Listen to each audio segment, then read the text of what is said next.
ایک گاؤں میں ایک باپردہ خاتون رہا کرتی تھی جن کی ڈیمانڈ تھی کہ وہ شادی اس سے کرے گی جو انہیں باپردہ رکھے گا ساری زندگی۔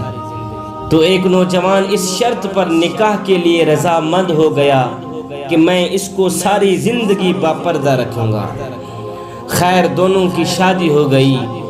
وقت گزرتا گیا یہاں تک کہ ان کا ایک بیٹا پیدا ہو گیا۔ ایک دن شوہر کہنے لگا، میاں میں سارا دن کھیتوں میں کام کرتا ہوں، کھانے کے لیے مجھے گھر آنا پڑتا ہے، جس سے وقت ضائع ہوتا ہے، لہٰذا تم مجھے کھانا کھیتوں میں ہی پہنچا دیا کرو۔ بیوی شوہر کی اس بات پہ راضی ہو گئی۔ وقت گزرتے گزرتے ایک اور بیٹا بھی اللہ پاک نے عطا کر دیا، جس پر شوہر نے کہا اب گزارا مشکل ہے، تم ہی میرے ساتھ کھیتوں میں ہاتھ بٹانا پڑے گا۔ یوں ہی وہ باپردگی سے نیم پردے تک پہنچ جاتی ہے وہ عورت، کہ آدھا پردہ کیا کرتی تھی، آدھا پردہ آہستہ آہستہ ختم ہی ہوگا۔ اور تیسرے بیٹے کی پیدائش پر اس کا شوہر اسے مکمل بے پردگی تک لے آیا۔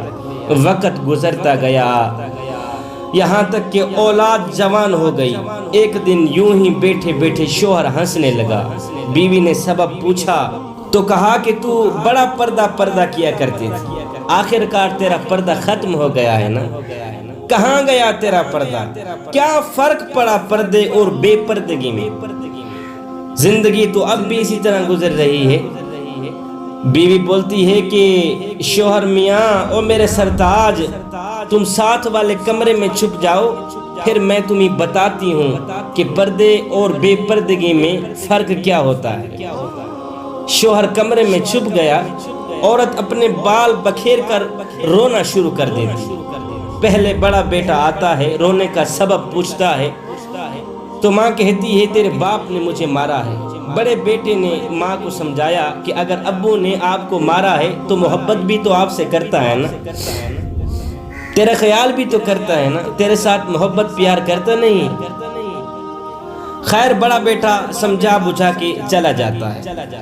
عورت پھر سے رونے کی ایکٹنگ کرتی ہے تو بڑے سے چھوٹا بیٹا آیا، رونے کی وجہ پوچھی تو ماں نے کہا کہ تیرے باپ نے مجھے مارا ہے۔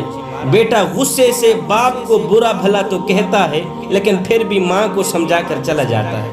اب عورت یہی ڈرامہ چھوٹے بیٹے کے سامنے کرتی ہے۔ چھوٹا بیٹا تو آگ بگولا ہو جاتا ہے، زور زور سے گالیاں بکتے ہوئے ڈنڈا اٹھا لیتا ہے، کہتا ہے ابھی باپ کی خبر لیتا ہوں، کون ہے میری ماں کو مارنے والا۔ پھر عورت اپنے شوہر کو بلاتی ہے اور کہتی ہے کہ میاں پہلا بیٹا میرے پردے کے زمانے میں پیدا ہوا تھا، اس نے تیرا پردہ بھی رکھا۔ دوسرا نیم پردے میں پیدا ہوا تھا، اس نے بھی تیری آدھی لاج رکھ لی، جبکہ تیسرا بیٹا مکمل بے پردگی کے زمانے میں پیدا ہوا تھا، وہ تو مکمل طور پر تیری عزت کا پردہ اتارنے چلا گیا۔ اس لیے بزرگ فرماتے ہیں پردہ عورت کا فطری تقاضا ہے، پردہ عورت کا فطری تقاضا ہے۔